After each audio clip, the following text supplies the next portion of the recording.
आखिर अश्वत्थामा से कब मिलेंगे कल्कि अवतार? और क्या सचमुच कलयुग के अंत में अश्वत्थामा कल्कि अवतार की सहायता करेंगे?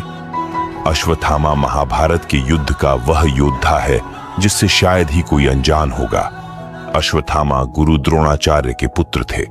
उनके जन्म के समय उनके रोते हुए मुख से घोड़े की हिनहिनाने की आवाज आने के कारण द्रोणाचार्य ने उनका नाम अश्वत्थामा रखा। पुराणों की माने तो अश्वत्थामा के अभी तक कलयुग में जीवित होने के कई सारे किस्से और प्रसंग आज भी मिलते हैं। कहते हैं कि वह स्वयं भगवान शिव के रौद्र रूप का एक अंश थे। कई पुराण बताते हैं जब कलयुग अपने अंतिम समय में होगा और कलयुग का राक्षस कलि पुरुष चारों ओर अधर्म फैला रहा होगा, तब भगवान विष्णु का अंतिम अवतार यानी कल्कि अवतार जन्म लेंगे और उसकी सहायता हेतु 7 चिरंजीवी योद्धा कल्कि अवतार के साथ आएंगे, जिनमें से एक चिरंजीवी योद्धा होंगे अश्वत्थामा। बड़े बड़े ज्ञानी और पुराण बताते हैं कि कृष्ण द्वारा अश्वत्थामा को श्राप देना मात्र एक जरिया था, परंतु भगवान श्री कृष्ण का उद्देश्य बिल्कुल अन्य ही था। कलि पुरुष चारों युगों में सबसे अधिक शक्तिशाली राक्षस के रूप में जन्म लेगा, जिसके अंत हेतु कई प्रकार की शक्तियों की आवश्यकता होगी। इस बात का ज्ञान भगवान श्री कृष्ण को शायद पहले ही था। इसी कारण से भगवान श्री कृष्ण ने अश्वत्थामा को श्राप दिया, जिससे समय आने पर अश्वत्थामा कलि पुरुष का अंत करने में कल्कि अवतार की सहायता कर सके। कहा जाता है कि एक समय ऐसा भी आएगा जब कलि पुरुष की सेना से युद्ध लड़ने के लिए कल्कि अवतार को एक सेनापति की आवश्यकता पड़ेगी और उस कमी को पूरा करेंगे अश्वत्थामा। इसके साथ उनकी शक्ति स्रोत यानी उनकी मणि उन्हें वापस प्राप्त हो जाएगी और इस बार वह अधर्म नहीं बल्कि धर्म का साथ देंगे। यही एक कारण है जिसके स्वरूप श्री हनुमान श्री परशुराम आज तक अजर और अमर है। जब कलि पुरुष चारों तरफ अंधकार फैला देगा और साथ ही अधर्म का बोलबाला होगा, उस समय कल्कि अवतार इस धरती पर जन्म लेंगे। भगवान परशुराम द्वारा उन्हें शिक्षा प्रदान होगी और उसके बाद उनकी भेंट होगी स्वयं अश्वत्थामा से। कलयुग में भगवान कल्कि के शरीर पर कुछ ऐसे चिन्ह होंगे जिनसे हम यह बता पाएंगे कि यही कल्कि भगवान है।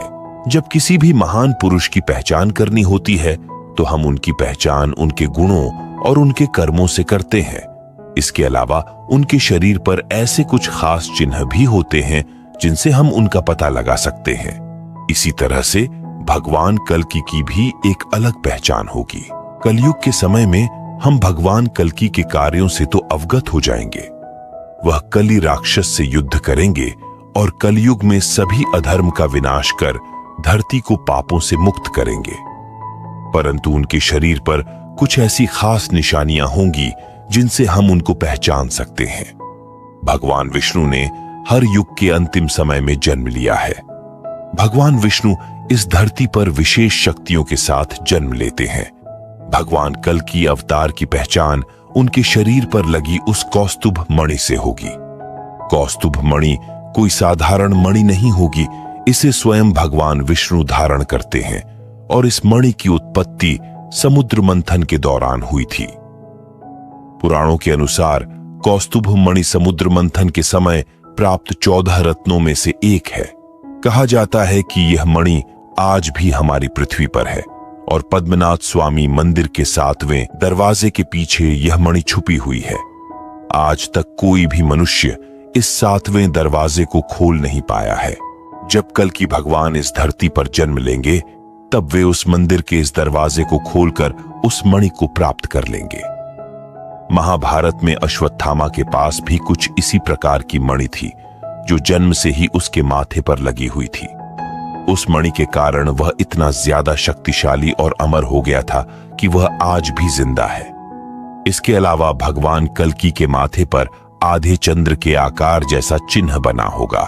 इस प्रकार का एक और चिन्ह उनके गले पर भी बना होगा।